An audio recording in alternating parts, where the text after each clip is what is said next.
Hello मेरे प्यारे प्यारे दोस्तों, मेरे यूट्यूब चैनल पे आप लोगों का बहुत बहुत स्वागत है। आप लोग परियों की कहानी सुनिए। चांद पर रानी परी का जादुई महल। बहुत समय पहले की बात है, जब धरती पर रात का अंधेरा घिरता तो चांद अपनी चांदनी से सारी दुनिया को रोशन कर देता। लोग उसे देख मंत्रमुग्ध हो जाते, पर किसी को नहीं पता था कि चांद पर एक अद्भुत जादुई महल भी है। इस महल में रहती थी रानी परी, जो अपनी जादुई शक्तियों से पूरे चांद पर राज करती थी।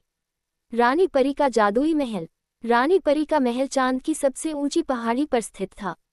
ये महल चांदी से बना था और इसमें हीरे जवाहरात जड़े थे, जो सूरज की रोशनी में चमकते और रात को चांद की किरणों से झिलमिलाते। महल के चारों ओर रंग बिरंगे बादल थे, जो इसकी रखवाली करते थे। वहां जादुई फूल खिलते थे, जो रात में चमकते और मधुर संगीत बजाते थे। रानी परी बहुत दयालु और सुंदर थी। उसके सुनहरे बाल थे, आंखें गहरे नीले आसमान जैसी और मुस्कान इतनी मोहक कि पूरी चांदनी उसमें बस जाती।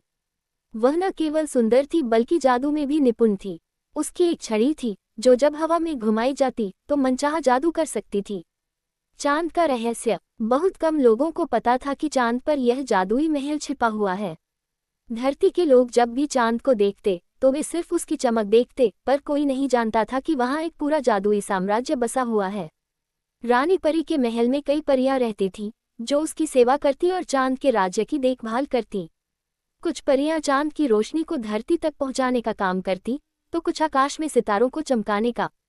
वहां एक जादुई झील थी, जिसमें चांद की चांदनी नहाने आती थी, और वहां की हवा इतनी हल्की थी कि परियां उसमें उड़ सकती थीं। चांद पर संकट। लेकिन एक दिन चांद पर अंधकार का साया मंडराने लगा। कालदंत दैत्य, जो अंधेरे का राजा था, उसने चांद पर हमला करने की योजना बनाई। वह चाहता था कि चांद की सारी रोशनी बुझ जाए और पूरी दुनिया अंधेरे में डूब जाए। उसने अपने राक्षसी सैनिकों को भेजा, जिन्होंने चांद के जादुई फूलों को मुरझा दिया, झील का पानी काला कर दिया और सितारों की रोशनी को निगल लिया। पूरी चांदनी संकट में आ गई। रानी परी की लड़ाई। रानी परी ये देखकर बहुत चिंतित हुई। उसने अपनी परियों को इकट्ठा किया और अपनी जादुई शक्तियों से एक शक्तिशाली मंत्र तैयार किया।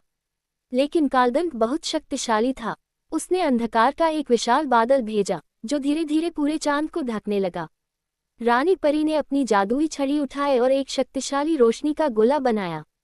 वह सीधा उस अंधेरे बादल की ओर बढ़ा और जैसे ही उससे टकराया, पूरा चांद फिर से चमक उठा। लेकिन ये लड़ाई आसान नहीं थी।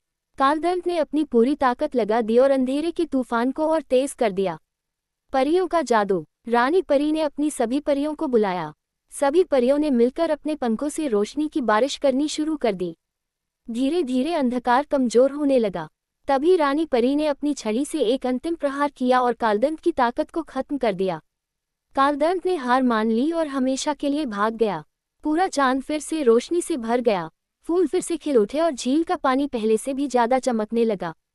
धरती पर चांदनी। रानी परी ने चांद की रक्षा तो कर ली थी, लेकिन उसने सोचा कि धरती के लोगों को भी इस कहानी से सीख मिलनी चाहिए। इसलिए उसने फैसला किया कि हर रात जब चांद निकलेगा, तब उसकी चांदनी धरती पर जाएगी और लोगों को रोशनी देगी, ताकि वे कभी अंधकार से न डरें।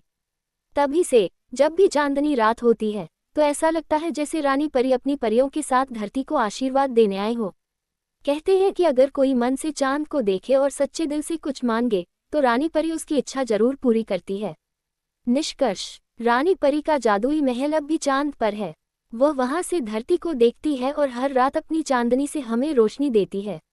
अगर आप कभी चांद को ध्यान से देखेंगे, तो शायद आपको भी उसकी झलक दिख जाए। कहानी अच्छी लगे तो प्लीज़ वीडियो को लाइक और शेयर कीजिएगा, चैनल को सब्सक्राइब कीजिएगा। वीडियो देखने के लिए बहुत बहुत धन्यवाद। Support me guys please.